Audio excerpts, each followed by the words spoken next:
Oke, rekan-rekan, mari kita awali kuliah kita dengan doa. Silahkan Margareta W untuk berdoa. Silahkan Margareta.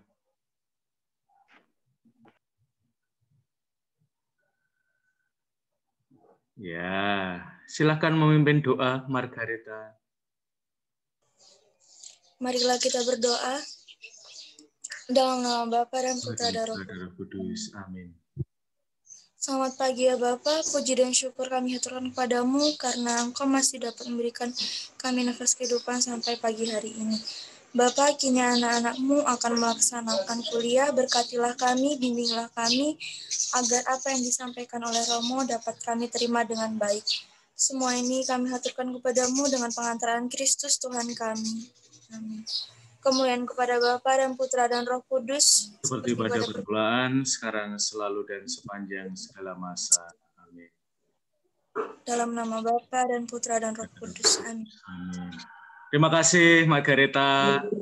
Ini senangnya kalau kuliah online ya. Jadi pagi-pagi ada suara ayam, suara burung ya. Orang tua kalian lalu lalang ya. Oke, rekan-rekan, pagi hari ini kita akan ngobrol-ngobrol dengan kalian dengan sebuah teks yang menurut saya istimewa ya. Terutama kalau kalian sudah pernah baca Injil Lukas, sebagian pengetahuan kalian tentang Injil Lukas itu akan sangat membantu ya untuk membaca Kisah Para Rasul. Karena mereka memiliki, ini seperti di belakangnya Rengga ya, ada orang tuanya yang lewat. Oke, kita mau baca pertobatan Saulus dari Kisah Para Rasul 9. Nah, kita akan baca beberapa ayat agar kalian dapat pengetahuan dasar tentang itu. Nah, mengapa teks ini saya pilih? Teks ini saya pilih karena teks ini punya tempat istimewa, terutama kalau nanti kalian belajar spiritualitas ya. Jadi kalau dalam latihan rohani Santo Ignatius itu ada 3 waktu ya Tuhan itu menjumpai kita. Nah, waktu yang ketiga itu adalah waktu di mana kita menggunakan akal budi kita ya, semacam daya-daya manusiawi kita untuk mengetahui Tuhan itu membimbing kita ke arah mana dalam hidup. Lalu waktu yang kedua adalah waktu di mana Tuhan itu memberikan entah itu pengalaman konsolasi, jadi Allah menggerakkan batin kita ya, sehingga kita terarah ya pada Allah juga pilihan-pilihannya. Lalu waktu yang pertama, nah Santo Paulus biasanya dimasukkan dalam waktu pertama ini ya, yaitu ketika Tuhan itu berjumpa langsung dengan seseorang. Santo Paulus, Santo Matius, mereka mengalami perjumpaan langsung dengan Tuhan sehingga tidak ada keraguan lagi ya terhadap pilihan hidup yang mereka ambil. Nah, itu yang pertama ya, kalau kita hubungkan dengan spiritualitas. Lalu yang kedua, pertobatan Saulus ini seringkali menurut saya ya, terutama nanti kalau kalian bekerja baik sebagai pekerja pastoral atau katekis atau guru, saya kira akan memberi kerangka ya buat kalian, terutama untuk memberikan tempat pada orang-orang yang mengalami pengalaman seperti Paulus, yaitu pertobatan religius. Ya.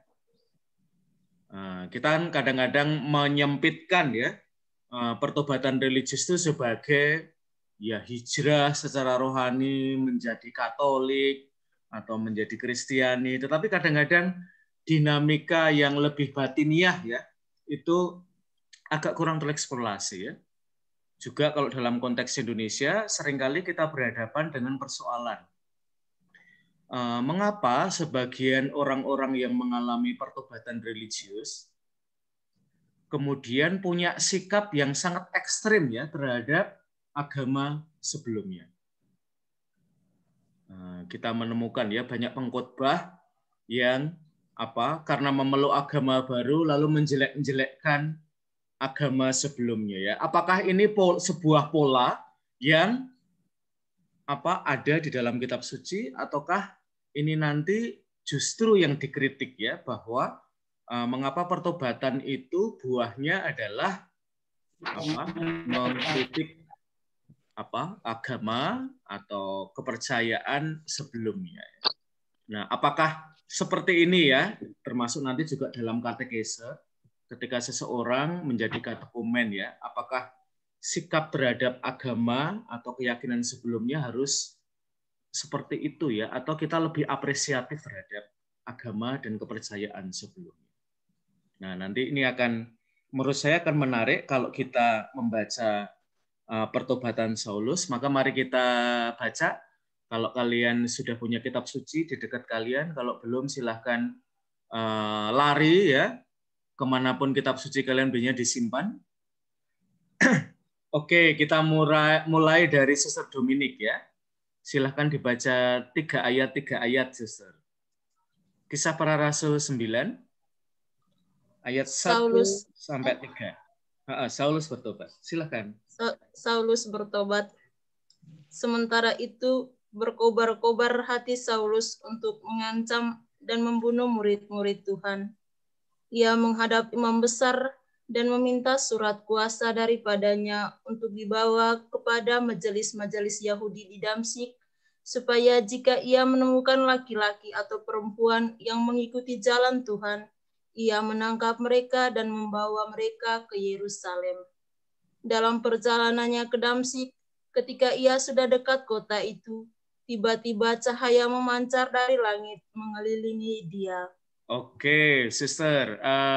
Dari teks itu apakah ada kata kalimat tertentu yang menarik perhatian Sister ya? Jadi kita langsung aja lihat dari ayat ke ayat. Apakah ada sesuatu yang menarik buat Sister ya?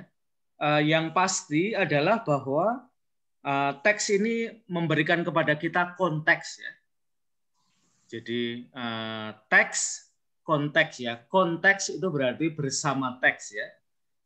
Seringkali teks itu bisa lebih kita pahami kalau kita memperhitungkan konteks ya. Jadi misalnya paling gampang ginilah ya. Suster Dominik ini ikut sebuah kelompok yang namanya adalah PRR ya. Nah, kalau kita tahu suster ini masuk dalam kelompok PRR, kongregasi PRR, kita jadi lebih tahu ya mungkin pilihan kata suster, kata-kata yang sangat hidup di dalam PRR itu seringkali mungkin suster sebut gitu ya, moto PRR atau menjiwai hidup suster. Nah, itu konteks ya. Jadi kita bisa memahami suster lebih baik kalau kita tahu kongregasi PRR. Nah, itu konteks ya. Sama ya, saya seringkali juga mulai tanya-tanya pada kalian dari mana, itu untuk memahami konteks ya, agar yang kalian katakan, oh ini dari Lampung ya, maka ceritanya sekitar ini ya, dan seterusnya. Oke, Suster, apakah ada kata-kata tertentu yang menarik buat Suster? Dari ketiga ayat yang paling menarik bagi saya itu pada ayat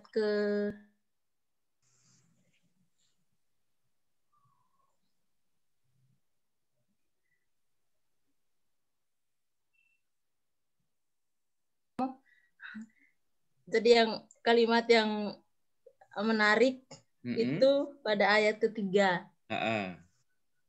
di mana dalam perjalanannya ke Damsyik, ketika ia sudah dekat kota itu, tiba-tiba cahaya memancar dari langit mengelilingi dia. Oke, ya. Teman-teman nanti dalam kajian terhadap Kisah Para Rasul, pengalaman ini nanti akan disebut sebagai Kristofani. Ya. Kalian tentu ingat setelah perayaan Natal itu ada perayaan Teofani ya. Ketika ini ya, para Majus itu datang dengan membawa persembahan ya kepada bayi Yesus ya. Itu peristiwa Teofani ya, di mana kalau Kristofani itu berarti Kristus menampakkan diri kepada kita ya. Nah, ini tadi yang saya sebut pada awal ya, sebagai pengalaman spiritual ya.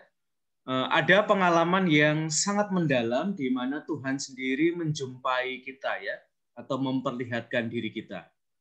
Salah satunya adalah kepada Saulus ya, dan juga kepada Matius, pemungut cukai ya, di mana dia lewat lalu dia bilang, kamu ya ikut saya ya.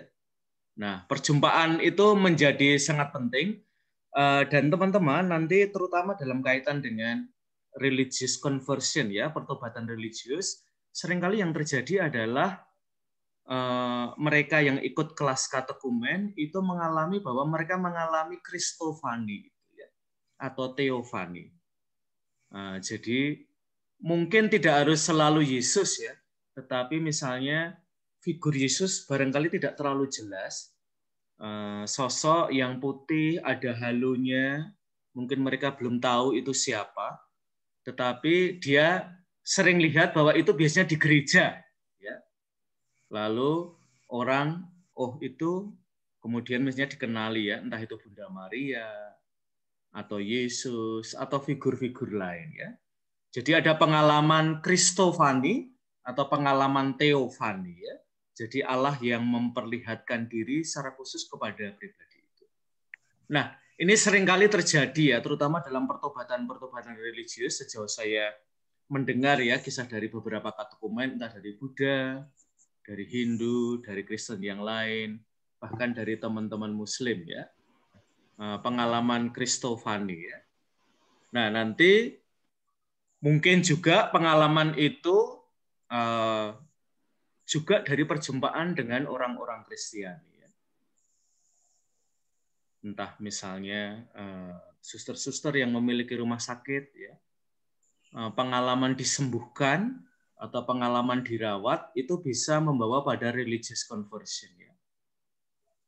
Misalnya masuk rumah sakit dalam keadaan sangat darurat, lalu rumah sakit itu memperlakukan ya sudah masuk dulu aja ya, nanti administrasi belakangan ya. Dan itu lalu orang sampai pada pengalaman bahwa agama komunitas Kristiani itu ya komunitas yang welcoming ya, juga terhadap yang kita sebut lian ya. Lian itu adalah orang dari keyakinan atau agama lain. Oke, sekarang apakah masih ada yang menarik, Suster Dominic? Itu saja, Romo. Oke, ya.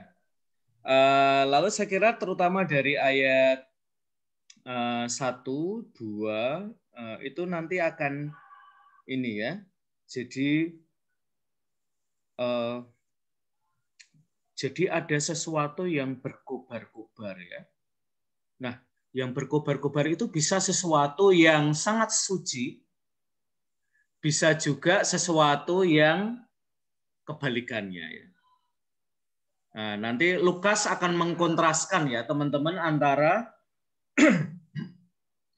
hati yang berkobar-kobar untuk mewartakan Kristus, ini dikontraskan dengan hati yang berkobar-kobar untuk membunuh murid-murid Tuhan.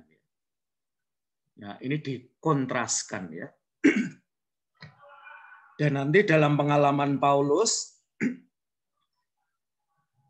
hati yang berkobar-kobar untuk mengancam dan membunuh murid Tuhan itu dibalik ya, menjadi hati yang berkobar-kobar. Jadi ini yang disebut sebagai conversion, itu ada pembalikan yang total. Nah, nanti kita lihat ya, apakah hal yang sama yang kita temukan dalam banyak pengkhotbah ya, entah itu mantan suster, mantan romo, mantan frater, mantan mahasiswa-mahasiswi pendikat, itu bisa dilihat sebagai religious conversion juga ya, atau sesuatu yang lain. Oke, mari kita lanjut dulu. Ayat 4 sampai ayat 6, saya persilahkan Francisca. Ya, silakan dibaca Francisca.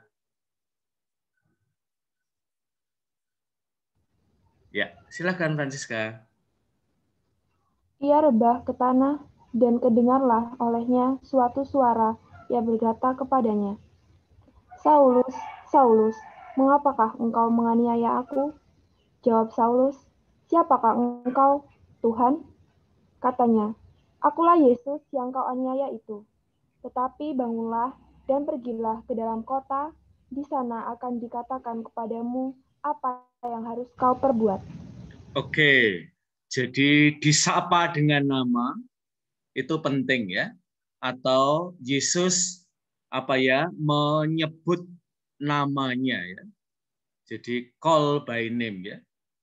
Jadi ini nanti penting teman-teman. Mudah-mudahan ya kalian selama 4 tahun kuliah di Pendikat, kalian juga pada akhirnya mengalami call by name ya. Francisca, saya ingin kamu jadi guru agama atau jadi katekis atau jadi pewarta pastoral. Pengalaman ini penting ya, karena ini pengalaman mendalam ya, berjumpa dengan Tuhan. Saya kira sama ya dalam pengalaman yang lebih manusiawi untuk kalian. Kalau cuma disebut kamu, ya, dia, itu enggak terlalu personal ya. Makanya saya kadang-kadang bingung mau menyapa kalian kalau misalnya cuman ada 201124041. Itu susah ya menyebut namanya ya. Nah, untungnya di depannya ada Francisca Octavia Asri Pigati. Nah, lalu sapaan itu menjadi personal ya. Ini yang membedakan ya, yang tadi pada awal saya sebut sebagai waktu pertama, waktu kedua, dan waktu ketiga ya. Tuhan itu menjumpai kita. Kalau waktu ketiga itu kita lebih menggunakan indera-indera yang ada di dalam diri kita. Lalu kalau waktu kedua itu Tuhan itu memberikan perasaan tertentu pada kita. Terutama pengalaman konsolasi ya. Mengapa sih saya kalau setiap Selasa pagi itu semangat banget ya bangun ya. Saya sampai pasang alarm jam 5 ya. Bukan karena kuliah pengantar kitab suci, tapi pengantar liturgi ya. Jadi saya nggak bisa tidak harus bangun jam 5 ya, karena harus belajar. Jadi wajahnya Romo Tommy itu menghantui saya waktu tidur ya. Nah ini ya teman-teman, jadi pengalaman baik Kristofani yang tadi saya sebut, pengalaman Yesus menampakkan diri itu sangat kentara dalam dia menyebut namanya. Dalam pengalaman yang kemarin Injil Yohanes kita juga sebenarnya menemukan itu ya. Ketika Yesus menyebut Maria disebut ya. Lalu gambaran Maria yang semula melihat Yesus sebagai tukang kebun ya, itu lalu berganti menjadi rabuni. Jadi pengalaman disapa secara personal itu mengubah hidup seseorang ya. Dan di sini juga Saulus karena pengalaman perjumpaan itu akan mengalami bahwa hidup dia kemudian ada perubahan ya. Oke, kalau ini Francisca, ada kata-kata tertentu yang menarik Francisca? Ada, Romo. Ya, silahkan. Yang di ayat 5. Yang Yesus menanyakan bahwa yang berbicara kepadanya itu Tuhan atau siapa begitu. Oke, ya. Jadi ini ya, ternyata seringkali pengenalan akan Tuhan itu lebih step by step ya. Bukan sesuatu yang tiba-tiba ya, tetapi seringkali menurut saya yang istimewa dari ayat 5 ini adalah dalam satu ayat ini kita dibawa pada pengalaman pengenalan akan Tuhan yang tahap demi tahap ya. Siapakah engkau Tuhan? Ya. Jadi di satu sisi Tuhan masih anonim, pada ayat yang sama Tuhan itu sangat intim. Nah, saya kira nanti juga pengalaman kan seringkali ya, misalnya ini ada cerita yang beredar terutama untuk yang sedang katekumen gitu ya. Mengapa kalau kita berjumpa dengan katekumen itu mungkin kita lebih bijaksana ya ketika bertanya ya, apakah kamu sudah punya banyak pengetahuan akan Tuhan? Nah, sayangnya kadang-kadang kita lulus atau tidak di kelas katekumen itu ada ujian tertulisnya ya. Kalau belum bisa menghafalkan doa-doa tertentu, belum memahami ajaran-ajaran dari kalian yang mungkin nanti akan jadi katekes di paroki ya, nggak lulus ya. Nah, mungkin ini menarik ya nanti kalau kalian terutama bekerja di paroki dan kalian bertemu dengan para katekumen bahwa pengetahuan itu salah satu saja ya dari aspek yang kita nilai ya. Mungkin yang lebih penting kalau dari ayat 5 ini adalah pengenalan. Jadi, wah ini ada yang izin ke toilet ya. Jadi pengenalan itu menjadi penting ya. Kalau dalam kisah, kalau kalian pernah membaca bukunya Anthony de Mello ya, di situ juga dikatakan ya, apakah kamu tahu tentang ini? Dan katekumen itu bilang, saya tidak tahu. Tapi sekurang-kurangnya kamu tahu Yesus kan? Saya juga kurang tahu. Kamu sekurang-kurangnya tahu ajarannya kan, kata-katanya. Dan orang itu bilang lagi, saya juga kurang tahu. Lalu apa yang membuat kamu mau menjadi Kristen? Dan orang itu lalu cerita. Sebelum jadi seorang Kristiani, saya adalah seorang bapak, punya istri, anak-anak. Saya suka main pukul pada istri saya. Anak-anak setiap kali ketemu saya takut. Tetapi setelah saya mengenal Kristus, istri saya tidak saya pukuli lagi. Anak-anak punya kerinduan untuk ketemu saya. Nah, ini adalah pengenalan ya. Jadi unsur pengetahuannya barangkali masih sangat minimal, tetapi hidup orang itu mulai diubah ya. Dan pada ayat yang tadi dibaca oleh Francisca, kita mulai menemukan itu ya. Oke, sekarang kita akan lanjut. Suster Arin, silakan dibaca 7 sampai 9.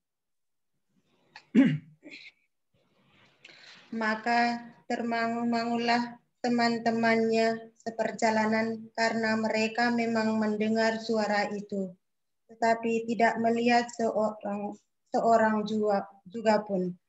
Saulus bangun dan berdiri lalu membuka matanya, tetapi ia tidak dapat melihat apa-apa. Mereka harus menuntun dia masuk ke Damsyik. 3 hari lamanya ia tidak dapat melihat, dan 3 hari lamanya ia tidak makan dan minum. Terima kasih, Suster Arin. Apakah ada kata-kata atau kalimat tertentu yang Suster tertarik?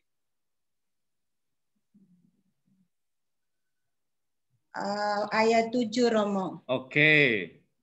Apa yang menarik dari ayat ini, Suster? Maka termangu-mangulah teman-temannya seperjalanan karena mereka memang mendengar suara itu, tetapi tidak melihat seorang juga pun. Yang menarik, yang mana, Suster? Saya merasa tertarik ketika mereka dalam perjalanan itu mereka tiba-tiba mendengar suara dari. Tetapi tidak melihat seorang juga pun ya. Jadi ini menurut saya menarik ya teman-teman, pengalaman Kristofani ini ternyata kalau dalam teks ini sangat personal. Jadi dialami oleh Paulus secara penuh dan secara parsial oleh orang-orang yang bersama Paulus.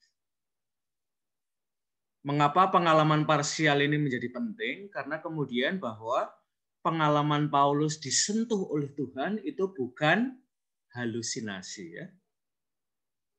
Tetapi pengalaman yang sungguh dialami. Maka biasanya teman-teman ini nanti baik ya, karena di dalam gereja kita seringkali berjumpa dengan kesaksian-kesaksian ya. kesaksian itu tidak sepenuhnya personal ya. Kesaksian itu biasanya bisa dikenali oleh orang lain meskipun barangkali tidak sepenuhnya. Kalau di dalam teks ini adalah mereka bisa mendengar suaranya tetapi tidak bisa melihat ya. Jadi Kristofani itu pengalaman akan Allah yang menjumpai kita itu adalah pengalaman yang sangat intim pada saat yang bersamaan seperti kita lihat pada pengalaman sebelumnya ya dengan Yohanes itu adalah Allah itu tidak bisa kita tangkap seluruhnya ya. Yang ilahi itu tetap ada unsur misterinya ya. Nah, terutama mengapa menurut saya ini penting ya? Karena kadang-kadang pengalaman rohani itu kadang-kadang tidak bisa dicek ya. Saya ketemu dengan Tuhan ya. Dan orang terutama yang jualan agama ya seringkali akan sharing hal ini ya. Tetapi ini harus seringkali bisa kita cek ya. Ada tanda-tanda enggak kalau kamu itu sungguh mengalami perjumpaan dengan Tuhan? Paling gampang adalah apakah orang-orang di sekitar pribadi itu terdampak ya dalam arti positif. Jadi kesucian itu tidak melulu personal ya, tetapi orang-orang di sekitarnya bisa merasakan ya. Maka ada ini ya, kita kadang-kadang ketemu dengan orang itu udah terasa agak jauh ya. Karena orang itu ternyata apa ya, punya sesuatu yang kita rasakan ya, bahkan ketika orang itu agak sudah jauh itu kita sudah merasakan kehadirannya. Nah, pengalaman rohani kurang lebih seperti itu ya teman-teman. Sangat personal untuk pribadi itu pada saat yang bersamaan bisa dirasakan ya oleh mereka yang dekat ya. Maka nanti terutama kalau dalam konteks Indonesia kita bisa berefleksi ya bagaimana mungkin orang mengalami perjumpaan dengan Tuhan sementara misalnya tutur katanya, tingkah lakunya itu berlawanan sama sekali dengan itu. Hari-hari ini di Indonesia ya orang sangat kedanan dengan Mbak Nikita Mirzani yang hidupnya penuh kontroversi, tetapi hari-hari ini apa ya banyak orang apa ya senang ya dengan Mbak Nikita ya, karena dianggap bahwa orang ini tidak berpura-pura. Dikontraskan dengan figur lain ya, yang pakaiannya putih, omong hal-hal suci, tetapi pada saat yang bersamaan terkait dengan entah ujaran kebencian dan macam-macam. Nah, tentu Mbak Nikita punya banyak keterbatasan, tetapi dalam suasana sekarang ya, di mana nggak ada orang yang mau omong, nggak berani, begitu ya. Maka sosok itu lalu naik ke permukaan ya. Dan kita menjadikannya sebagai role model ya, seperti Mbak Nikita itu ya,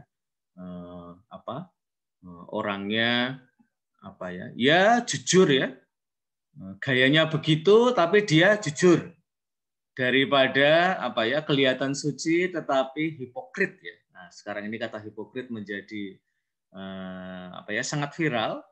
Orang yang antara penampilan dengan batin itu kontras ya. Hidup seperti itu capek banget teman-teman ya. Kita tampil di depan begitu, di belakangnya kita kontras ya. Oke, terima kasih. Mari kita lanjut. 3 ayat berikutnya saya minta Francisca, silahkan dibaca. Francisca N. Ya.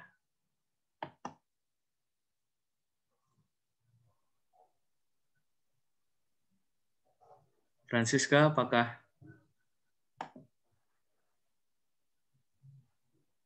soundnya tidak kedengaran, Francisca? Berapa ya, Romo? Saya tadi maaf ketinggalan. Iya, tadi ayat 9 ya berarti ya. 9 sampai 11.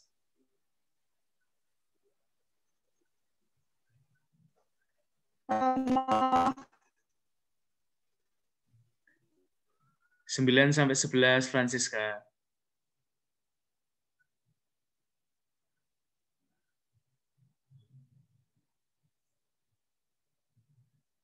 Iya, kelihatannya Francisca agak terdiskoneksi. Aditya, kelihatannya kamu tidak ada masalah ya dengan koneksi. Ya, Romo. Silakan Aditya. Tadi berarti dilanjutkan dari ayat 10 ya, Romo? 10, ya. Ya. Di Damsyik ada seorang murid Tuhan bernama Ananias. Firman Tuhan kepadanya dalam suatu penglihatan. Ananias, jawabnya, "Ini aku Tuhan." Firman Tuhan, "Mari pergilah ke jalan yang bernama Jalan Lurus dan carilah di rumah Yudas seorang dari Tarsus yang bernama Saulus. Ia sekarang berdoa dan dalam suatu penglihatan ia melihat bahwa seorang yang bernama Ananias masuk ke dalam dan menumpangkan tangannya ke atasnya supaya ia dapat melihat lagi." Oke, apakah ada kata kalimat yang menarik, Aditya? Di ayat 10, Romo. Di bagian yang mana? Yang di situ walaupun mereka tidak dapat melihat Tuhan, namun di situ mereka bertemu murid Tuhan yang bernama Ananias tersebut. Oke ya, jadi ada respon ya ketika seseorang mengalami pertobatan. Di sini Saulus tidak segera di antara murid-murid Yesus itu langsung mempercayai pertobatan itu ya. Jadi ada momen di mana perlu diklarifikasi ya, apakah orang ini sungguh-sungguh mengalami pertobatan atau tidak ya. Nanti teman-teman saya kira kalau di kelas katekumen, kelas-kelas agama, nanti juga akan ada momen konfrontasi ini ya. Mungkin cara sebuah gereja atau paroki, entah itu ujian atau wawancara atau bentuk-bentuk. Jadi apakah untuk menguji kesungguhan ya bahwa seseorang itu mengalami pertobatan. Dan sebenarnya juga di ayat-ayat sebelumnya yang tadi dibaca 6 sampai 9 ada waktu tunggu juga ya, dari pihak Paulus ya. Ada momen di mana dia ada momen pribadi ya untuk semacam mencerna ya semua pengalaman itu ya. Di ayat 9, 3 hari lamanya ia tidak dapat melihat dan 3 hari lamanya ia tidak makan dan minum ya. Jadi ada momen yang sangat pribadi antara pengalaman berjumpa dengan Tuhan dan kemudian berjumpa dengan murid-murid Tuhan ya. Saya kira yang mau saya tambahkan juga adalah bahwa ini penting ya, yaitu Kristofani ya, pengalaman Allah atau pengalaman Yesus menampakkan diri itu seringkali dialami barangkali tidak dalam perjumpaan langsung dengan Kristus atau dengan Allah, tetapi perjumpaan dengan murid-murid Yesus ya, dan itu berarti kalian ya. Maka nanti sangat penting teman-teman selain ajaran kalian ya, selain pengajaran kalian, selain pelajaran kalian, yang tidak kalah penting adalah kalian sebagai pengajar. Maka ini sangat penting terutama karena ternyata orang bisa diubah baik oleh pengajaran maupun oleh pengajarnya. Diterima, tidak ditolak, disapa, dihargai pengalamannya. Ini adalah seringkali bisa membawa orang pada pengalaman berjumpa dengan Yesus. Ya. Maka misalnya dalam konteks kita sekarang di Indonesia, menurut saya gereja di tengah ya, bahwa agama itu seringkali teriak-teriak, ya, marah-marah, punya keangkuhan spiritual. Maka mungkin menurut saya ya, paras gereja, paras Yesus terutama yang ditampilkan oleh kalian adalah paras yang dalam Injil itu disebut sebagai karena aku ini lemah lembut dan rendah hati. Mungkin paras seperti ini yang dibutuhkan ya dalam konteks Indonesia sekarang.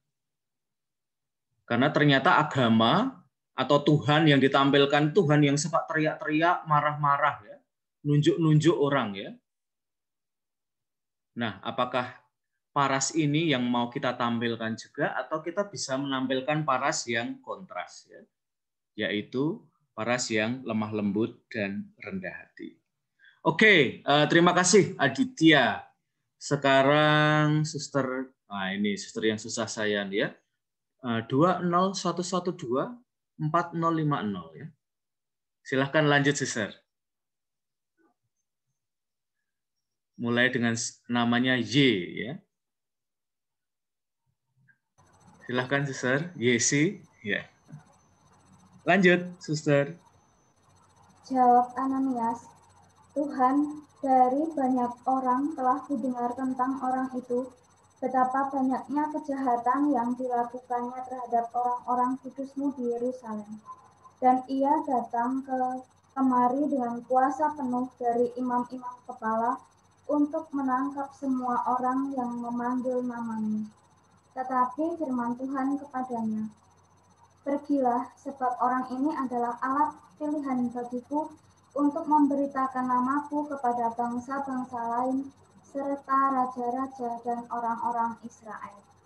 Oke, teman-teman, yang terjadi di sini adalah tidak hanya Saulus mengalami pertobatan, tetapi juga Saulus dipilih dan menjadi seorang misionaris Yesus ya.